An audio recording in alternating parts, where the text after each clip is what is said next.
Practice Test 2, page 48, Section 2. Repeat sentence. You will hear some sentences. Please repeat each sentence exactly as you hear it. You will hear each sentence only once. The Arts magazine is looking for a new assistant editor.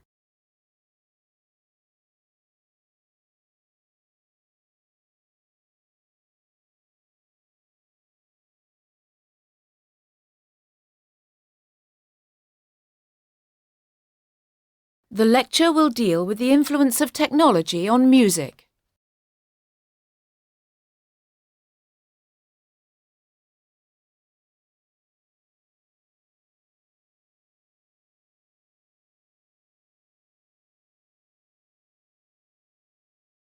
Make sure you correctly cite all your sources.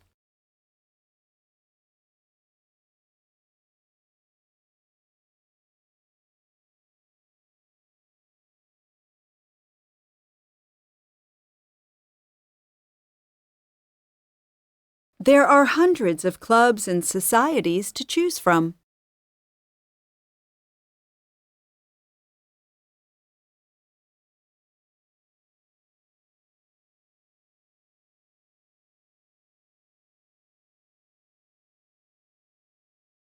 Does the college refectory offer vegetarian dishes on a daily basis?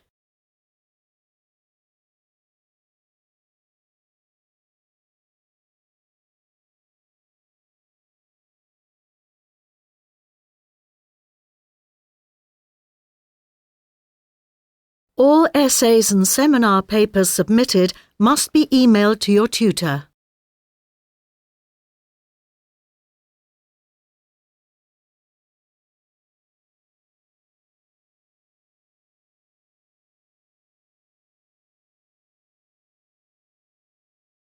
He was not the only one to call for legal reform in the 16th century.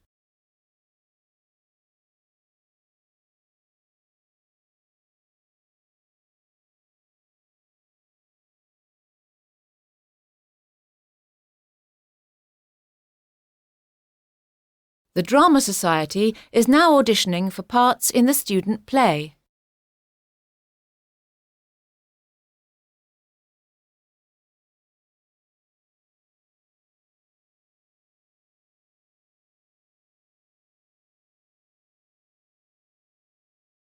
There is a position available for a junior lecturer in media studies.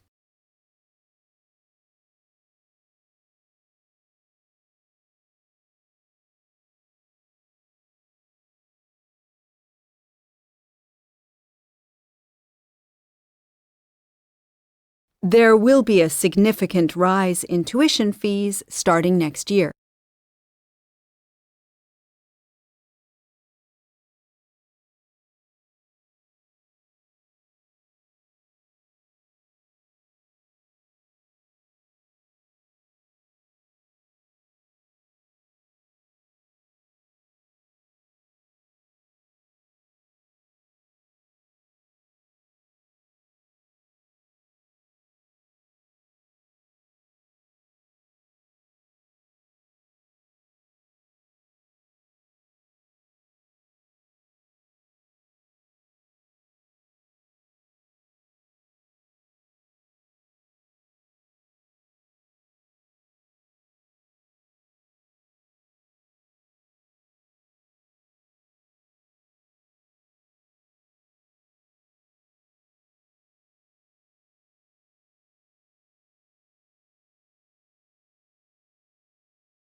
Practice Test 2, page 54, section 2. Retell lecture. You will hear a lecture. After listening to the lecture, please retell what you have just heard from the lecture in your own words. You will have 40 seconds to give your response. Lecture A. Alexis de Tocqueville, as we have noted, appears to have had some appeal to both ends of the political spectrum, left and right, or rather, both have found him to be useful for their purposes in certain circumstances. His rational acceptance of the new forces of democracy brought about by the American and French revolutions made him an icon of left-wing liberals. However, during the Cold War, that is, from the end of World War II until the collapse of communism, he was adopted by some leading thinkers on the right. So there are two sides to his political philosophy and the man himself that we need to look at. Now, I would suggest that de Tocqueville's biography is important here. You must always bear in mind, when reading him, that he was an aristocrat, and one whose family had suffered in the French Revolution. He wasn't your typical aristocrat because his politics differed from others of his family and social rank. He abandoned the Catholic Church and married beneath his class. Yet he never quite threw off the prejudices of that class. However, and what is important, he did recognize and believe that the tendency of history, which in those days could be traced back to the Middle Ages, was towards the levelling of social ranks and more equal and democratic conditions. The French Revolution had in the end brought Napoleon, whom he hated, but democracy would inevitably come to France. His trip to America was to see democracy in practice, make note of its shortcomings and errors, and then find safeguards against them.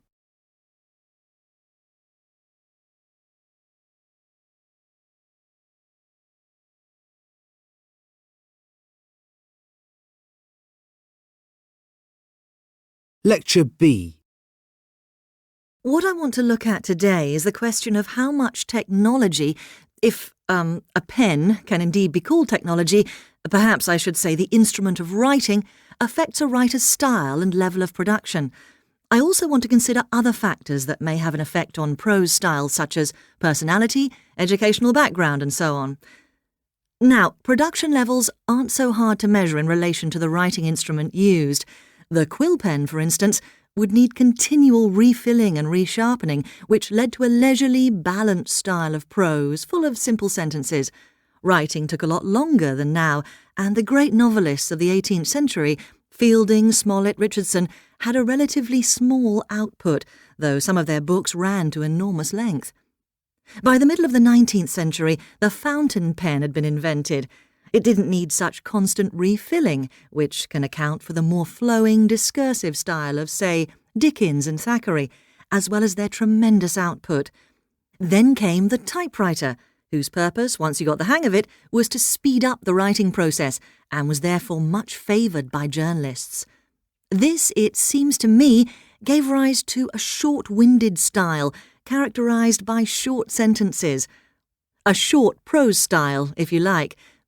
Dictating machines and tape recorders led, as one novelist complained, to writers becoming too conversational, rambling and long-winded. Henry James, although he didn't use these machines, dictated his later novels, and, well, some might agree with this accusation. Well, it looks as though we're going to have to leave word processors, computers, and, of course, the way film and its narrative techniques have affected writing style for another day.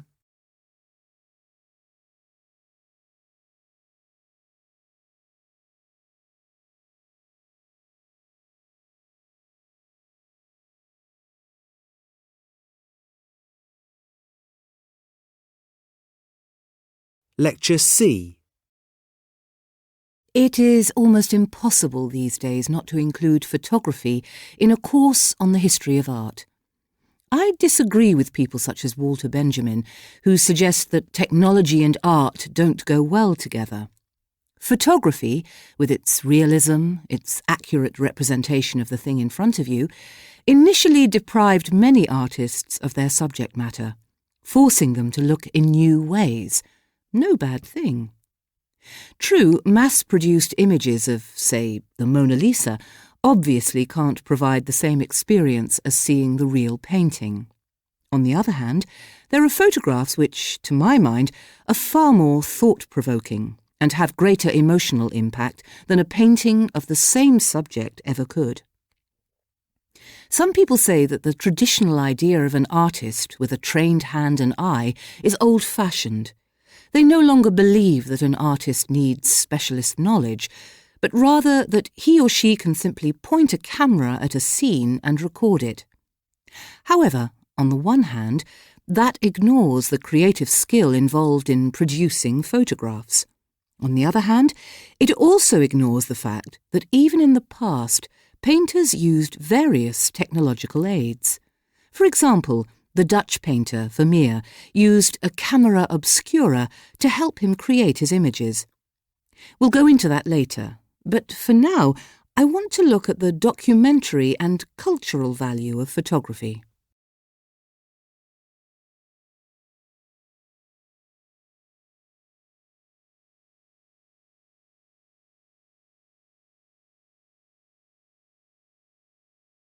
Practice Test 2, page 54, section 2.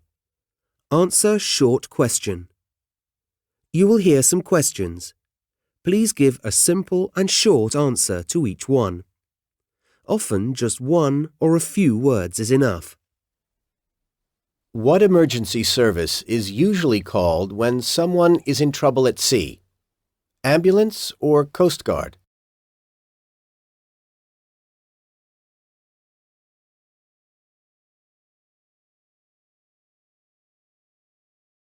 Name a month that falls between April and June.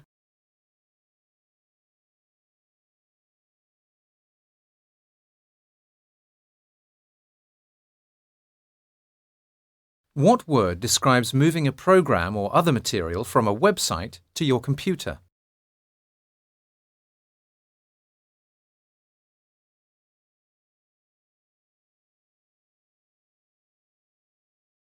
What do we call a picture that a doctor takes to see inside your body?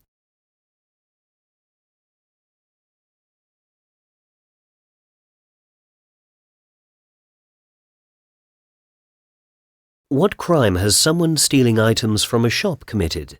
Shop-fitting or shoplifting?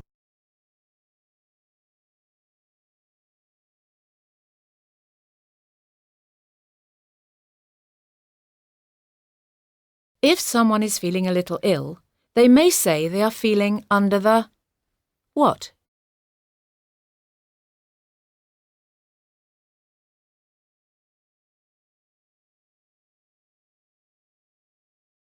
Who is the person in charge of a football match?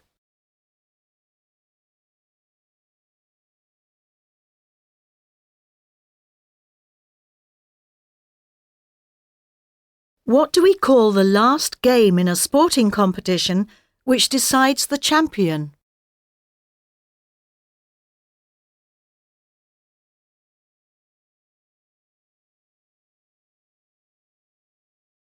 What is the general term for paintings of the countryside or natural views?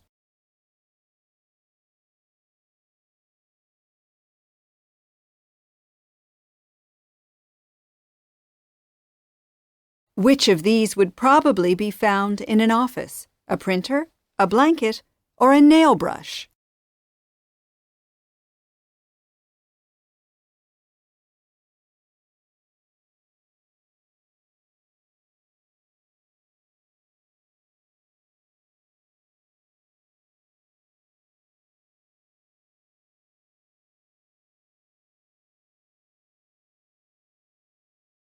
Practice Test 2, page 51, section 2. Describe image. Model answers. Image A. This pie chart shows how many hours a year people spend on average visiting their local doctor in England. At 35 hours a year, people in the southeast spend the largest amount of time, with the east not far behind at 33 hours a year. People in the northeast and the northwest, at 13 and 15 hours respectively, spend the least time with their local doctor. People in the West visit their doctor for 17 hours a year, while the figure for the Southwest is 20 hours. Image B. This chart shows how many students on average are late for college on each day of the working week. It is noticeable, but not surprising, that Monday is the day when the largest number of students is late, as many as 30. Friday has the second largest number of late students, with an average of about 17. Wednesday follows with about 15 latecomers. Tuesdays and Thursdays are roughly the same, with the fewest late arrivals, numbering about 10. Image C. This table compares how males and females over age 16 use their time doing various things each day. It covers many kinds of activities, including how much time they spend sleeping, eating, and watching TV. One striking difference is that men have about 5¼ hours leisure time, whereas women have about half an hour less than this. The biggest difference is time spent doing housework.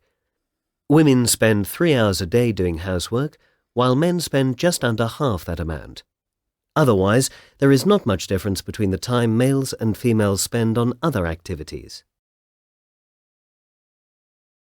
Image D. This graph compares the proportion of households and businesses in the UK with internet access and broadband connection to those in the rest of the European Union. It shows that the UK is about 10% above the EU average for internet access at home. Just over 30% of households in the EU have a broadband connection, while the UK is 12% above the EU average. For businesses, there is less difference. In fact, internet access is equal in both the UK and EU at more than 90%, while for broadband connections, the UK is only slightly higher. Image E. The chart shows population change in the 12 years from 1998 to 2010.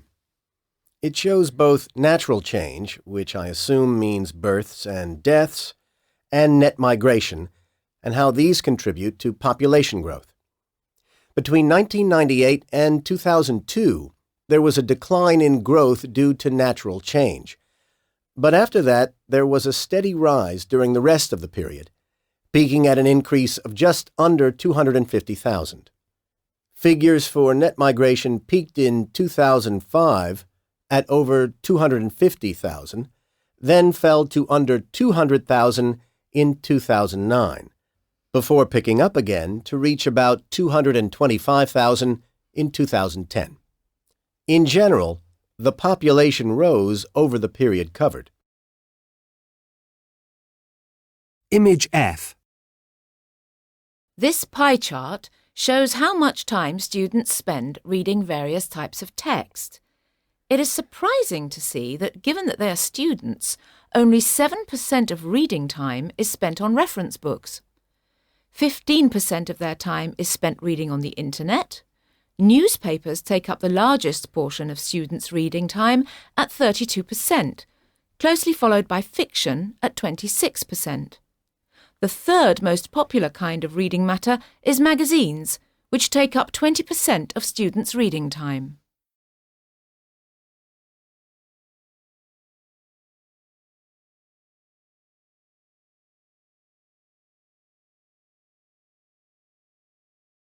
Practice Test 2, page 54, Section 2.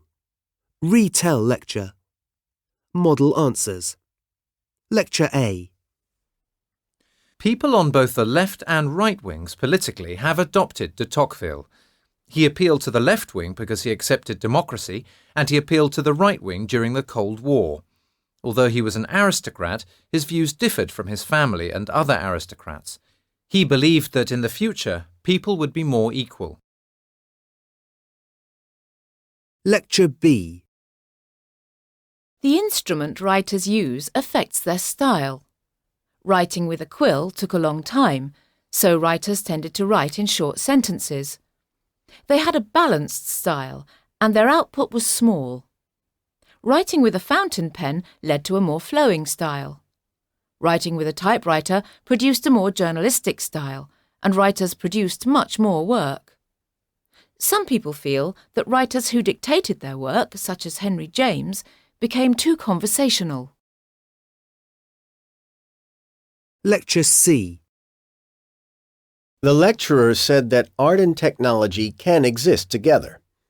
She said that photography forced artists to see in new ways, and photographs can have a lot of emotional impact. Some people think photography is easier than traditional art. However, they don't realize that it takes skill to produce good photos, and that many traditional artists, such as Vermeer, use technology to help them create their images.